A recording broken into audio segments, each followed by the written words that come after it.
आज हमारे साथ जो नेता हैं वो नेता भी है, पर उनमें अनपॉलिटिकल भी बहुत सारी चीजें। हमारे साथ शहजाद पूनावाला है, उनका स्वागत करते हैं पल्लवी और मैं। पल्लवी, पहले सवाल था आपका। हाँ, तो सबसे पहले सुबह सुबह जब हम उठते हैं ना, चाहे 6 बजे हो या 5 बजे हो, शहजाद, सबसे पहले आपका बाइट ड्रॉप होता है। जब हम सोने जाते हैं तब भी बाइट ड्रॉप होता है। मतलब ऐसा क्या है, आप इतना रिसर्च करते हो, मजा आ रहा है आपको? बिल्कुल बिल्कुल। और देखो, मैं आपकी बिरादरी से निकला हूँ एक प्रकार से। स्टूडेंट एक्टिविज्म से शुरू किया, फिर उसके बाद लंबे समय तक मैं पत्रकारिता में रहा। बहुत कम लोगों को पता है कि one of my earliest contacts Delhi में वॉज पल्लवी घोष, और मैं इंटर्न करता था एक और बड़े पत्रकार। कांग्रेस के लिए कवर करते थे? मैं नाम ले सकता हूँ किसके तहत मैं इंटर्न करता था? नहीं, वो सब नाम लेने की जरूरत नहीं, लेकिन मुझे याद है आप कांग्रेस कवर करते थे। देखिए, आप अकेले गेस्ट नहीं, बहुत सारे हमारे गेस्ट कहते थे कि वो जो बचपन में थे तब से वो पल्लवी को देखते हुए वो अपनी उम्र कम करने की कोशिश में ये बात नहीं, मैं ये तो I think Pallavi and I go back at least 10-12 years और मोर एक्चुअली देन दैट। और फिर उसके बाद आपसे मुलाकात हुई, तब आप स्पोर्ट्स कवर करती थी। आज भी आपका नंबर जो ओरिजिनल चैनल से आप शुरुआत की आपने, वही है। तो एक मुझे हमेशा रहता है, अगर आप पार्टी बदल सकते हैं, हम तो नौकरियां बदल ही सकते हैं ना। बिल्कुल। और शेड्यूल 10 वहां पे अप्लाई नहीं होता।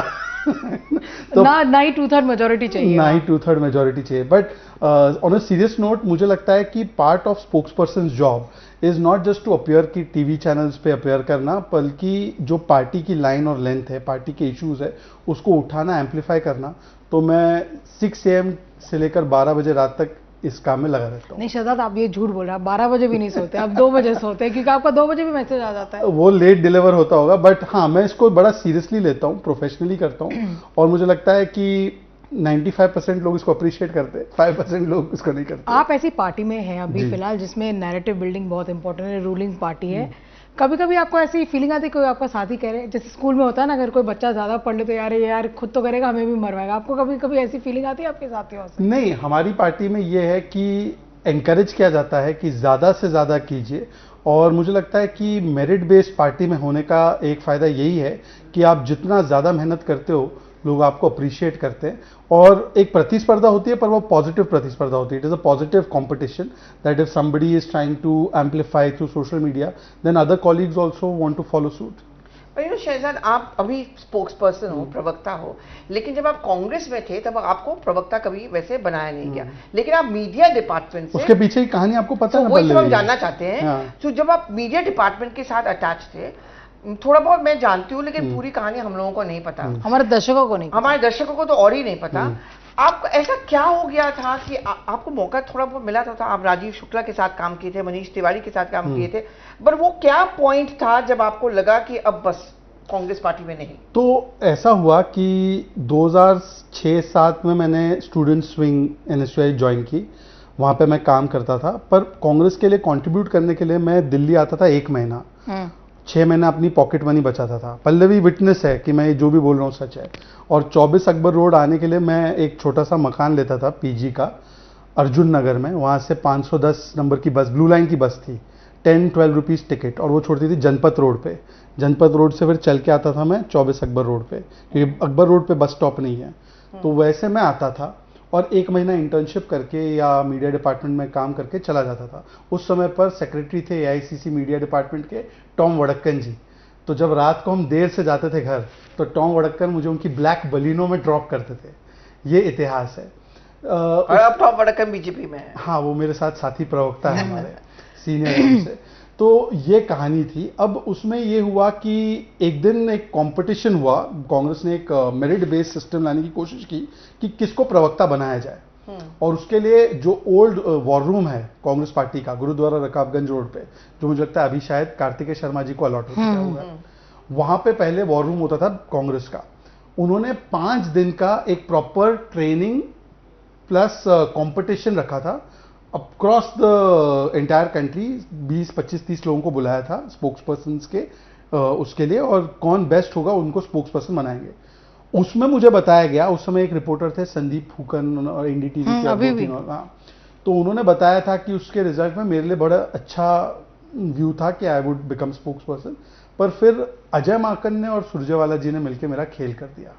एंड अपेरेंटली उनको समस्या यही थी कि भाई ये क्यों इतने एंथुजियास्टिकली काम करता है और क्यों ये आगे बढ़ के काम करता है। तो उन्होंने जो है वहाँ पे एक प्रकार से मेरा मौका जो है कट कर दिया। उसमें और 2-3 लोग भी थे, अब मैं उनका नाम नहीं लेना चाहता। आप बात करने गए थे फिर अजय माकन और रणदीप सुरजेवाला से? अजय माकन से एक बार बात हुई थी, उन्होंने बड़ा अब्यूजिव तरीके से बात की मेरे से।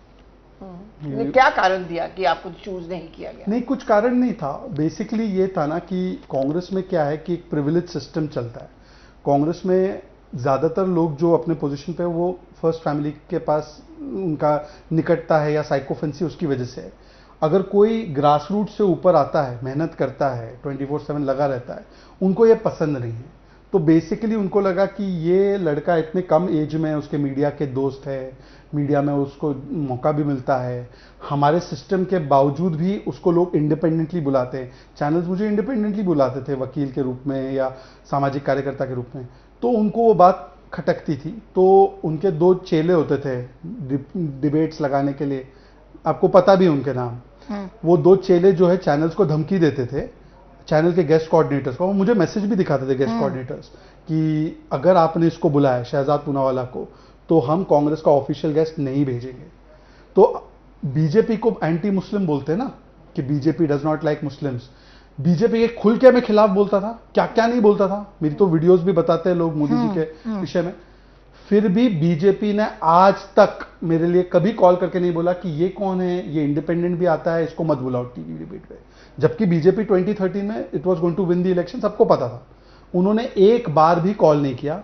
और कांग्रेस वाले कॉल करके मुझे डिबेट से हटवाते थे और चैनल्स को धमकी देते थे। उसमें 2 ही लोग थे जो चैनल्स की धमकी पे नहीं चलते थे। एक थे रोहित सरदाना, वो अब नहीं रहे हमारे बीच में। तो वो कांग्रेस को उल्टा बोल देते थे कि तुम मत भेजो अपना गेस्ट, मैं तो इसके साथ डिबेट करूंगा। और फिर जैसे अमीश जी या नाविका जी ऐसे मुझे बुलाते थे डिबेट में, राहुल शिवशंकर, ये मुझे डिबेट्स में बुलाते थे एज इंडिपेंडेंट वॉइस। तब की बात करें और अब की बात करें, आपको लगता है कि और तभी मेरी आपसे दोस्ती भी हुई। आपको लगता है कि Congress is gone for the better और गॉन फॉर द वर्स? ये जो आप कह रहे हैं कि लोग जो परिवार के साथ जुड़े हुए हैं, क्योंकि बीजेपी का कल्चर सारे लोगों को पता है कि वहां पे परिवारवाद नहीं जैसी कोई चीज। आप कांग्रेस आज के दिन में आप कैसे देखते हैं? कांग्रेस का कल्चर वही है या बदल गया है? या कांग्रेस और भी मैं कह सकता हूं कि फ्यूडल सिस्टम बन चुके हैं। मैं कांग्रेस को पार्टी नहीं मानता। कांग्रेस एक कबीला है। सबसे बड़ा कबीला गांधी परिवार का है, फिर छोटे कबीले, एक कबीला है दिग्विजय सिंह का, एक कबीला है जितेंद्र सिंह का, एक कबीला है सचिन पायलट का, एक कबीला है गहलोत जी का, एक खड़गे जी का कबीला है। तो वहां पर एक ऐसा सिस्टम चलता है where performance does not matter, patronage matters और परिवार मैटर्स। और जो छोटे कबीले हैं वो बड़े कबीले से अकाउंटेबिलिटी नहीं मांगते। आपने कभी सुना है प्रियंक खड़गे ने राहुल गांधी से पूछा होगा, भाई राहुल जी आप ये भी चुनाव हार गए, राहुल जी आप ये भी चुनाव हार गए? नहीं, वो तो किसी पार्टी में आप भी नहीं पूछ पाएंगे। आप भी नहीं पूछ पाएंगे। नहीं, हमारी पार्टी एक इंस्टीट्यूशनलाइज्ड पार्टी है। अगर मेरे पास कोई भी विषय है मेरी पार्टी को लेकर, मैं अपने इंस्टीट्यूशनल मैकेनिज्म में उसको रेज भी कर सकता हूं। और मुझे बताइए ना, मेरी पार्टी जब से फॉर्म हुई 1980 से लेकर अब 2026, अटल जी का भी दौर आया चला गया, अडवाणी जी का भी दौर आया चला गया, राजनाथ जी भी अध्यक्ष रहे, अमित जी भी अध्यक्ष रहे, नड्डा जी भी रहे, और नड्डा जी के बाद आज हम लोग नितिन नवीन जी की अध्यक्षता में हैं। कोई यहाँ पे परमानेंट किसी की अध्यक्षता नहीं है। और ऐसा नहीं है कि भाई नितिन जी के बाद अब नितिन जी के सुपुत्र होंगे या अमित जी के परिवार वाले होंगे या नड्डा जी के सुपुत्र थे। ऐसा किसी के लिए रिजर्वेशन नहीं है, ना प्रधानमंत्री पद पे ना पार्टी के अध्यक्षता के पद पे। कांग्रेस में हालांकि एक ही इंस्टीट्यूशन है, परिवार, बाकी सब सबसर्विएंट है। और क्योंकि उनको छोटे छोटे अपने परिवार के कबीले चलाने हैं, तो बड़े परिवार से कोई सवाल नहीं पूछता। BJP is a very democratic institutionalised mechanism. उल्टा मैं आपको यह भी बताता हूं, बीजेपी में जितना स्पेस फॉर डिसेंट, बीजेपी में जितना स्पेस फॉर डेमोक्रेटिक, देखो इनडिसिप्लिन में नहीं हो सकता। ऐसा नहीं हो सकता कि अब मैं चलते इंटरव्यू में आपको बीजेपी की 10 बातें बोल दूं जो मुझे पसंद नहीं, that is indiscipline. But BJP ने ऑलरेडी मैकेनिज्म बना रखा है जहां पे मैं अपनी बात को, ग्रीवेंस को एयर कर सकता हूं, और वो मुझे बताएंगे भी कि इस कारण से ये हुआ।